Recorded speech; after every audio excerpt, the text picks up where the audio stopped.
வணக்கம் நண்பர்களே, வாங்க வீடியோக்குள்ளே. இந்த வீடியோவை பார்த்தா ஸ்கிப் பண்ணிடாதீங்க, லாஸ்ட் வரலும் பாருங்கள். பார்த்தீங்கன்னா கண்டிப்பாக உங்களுக்கு ஒரு தெளிவு கிடைக்கும். நம்ம ஏற்கனவே இந்த தண்ணி பாய்ச்சறதுக்கு கொஞ்சம் கஷ்டமாக இருக்குது. நிலத்தை பண்படுத்தாமல் நிறவாமல் நம்ம செஞ்சிட்டோம்.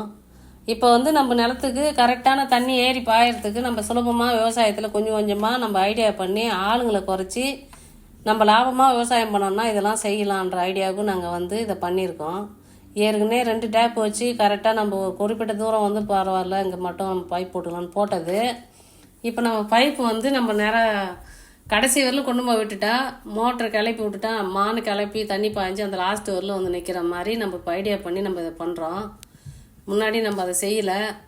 இருந்தாலும் விவசாயத்தில் கொஞ்சம் அடிப்படை தான் நம்ம அது இப்படி செய்யணும் அப்படின்ற ஒரு ஐடியாவுக்கு செய்கிறோம். இது ஒரு பெரிய நன்மையாக இருக்க போது. சில பேர் தண்ணி ஏறி பாயிடணும் அந்த காலம் மாதிரிலாம் இல்லை. இன்றைக்கி எவ்வளோ நம்மளுக்கு நல்லா நம்ம செஞ்சுக்கிற அளவுக்கு வசதியும் வாய்ப்பும் நிறைய. நம்ம பைப்பு போட்டு நம்ம இப்படிலாம் பண்ணிக்கலான்ற ஒரு ஐடியா எல்லோரும் பண்ணுற மாதிரி நம்ம பண்ணிட்டோம். ஆனால் பாருங்கள், இப்போ பைப்பு போட்டாச்சுன்னா அடுத்த தடவை யாரும் பெரிய கஷ்டப்பட தேவையில்லை. நான் கஷ்டப்பட்டதை சொல்கிறேன்.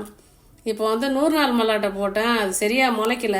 அதுக்கப்புறம் 90 நாள் மல்லாட்டை நாட்டு மல்லாட்டை போட்டேன்னு சொன்னேன். இப்போ அந்த வேர்க்கடலையும் இதுவும் நம்ம சேர்ந்தே நம்மளுக்கு பலனுக்கு வந்துடுது.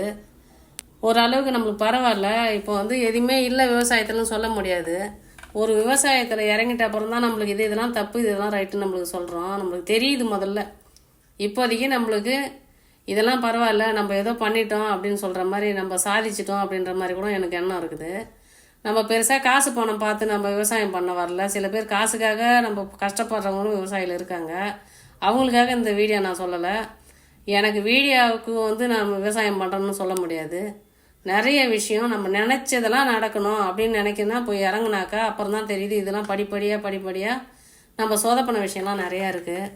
இப்போ எல்லா மரமும் காய்க்குது. இப்போ நமக்கு தேவையான அளவுக்கு வேர்க்கடலையை போட்டு நம்ம எடுத்துக்கிறோம். புண்ணாக்கெலாம் நம்ம கடையில் கொஞ்சம் வாங்குவோம். ஆனால் எண்ணெய் நம்ம வாங்குறதே இல்லை. வருஷத்துக்கு தேவையான அளவுக்கு நம்ம இதிலே கிடச்சிடுது. அடுத்தது சித்திரை கேவுரு போடுவோம். சித்திரை கேவூரில் கண்டிப்பாக அந்த கேவுரு ஒரு வருஷத்துக்கு தகுந்த மாதிரி நம்மளுக்கு கிடச்சிடும். 1 ஏக்கர் நிலம் வாங்கினீங்கன்னா நம்மளுக்கு நிறைய தெளிவு கிடைக்கும். விவசாயத்தில் இதெல்லாம் பண்ணலாம், இதெல்லாம் பண்ணக்கூடாதுன்னு கண்டிப்பாக நம்ம பண்ணி இப்போ நம்மள சக்ஸஸ்ஃபுல்லாக நடத்துகிறோம். ஆனால் கொஞ்சம் காசு நம்மளுக்கு இழுப்பறியாக இருந்தாலும் காசு நம்மளுக்கு கிடைக்குன்றத விட மனசுக்கு ரொம்ப திருப்தியாக நிம்மதியான ஒரு வேலை விவசாயம்.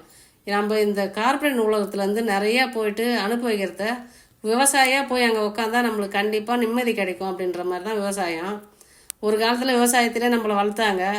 ஆனால் நம்மளுக்கு கடைப்பிடிக்க முடியல, அதை நம்ம செய்ய முடியலன்னா அது நம்மளுக்கு நம்ம செய்கிற முட்டாள்தனம் நான் நினைக்கிறேன். கண்டிப்பாக இந்த வீடியோ இன்னொருத்தவங்களுக்கு யூஸ்ஃபுல்லாக இருக்குன்னு நம்பி நான் அந்த வீடியோ போட்டிருக்கேன். பாருங்கள், இந்த வீடியோவில் உங்களுக்கு எது பிடிச்சிருக்குன்னு கமெண்டில் பண்ணுங்கள், தெரியப்படுத்துங்க. ஆனால் கண்டிப்பாக ஒரு நேரத்தில் இது எல்லாருக்கும் யூஸ்ஃபுல்லாக இருக்கும். ஓகே, பாய் மக்களே.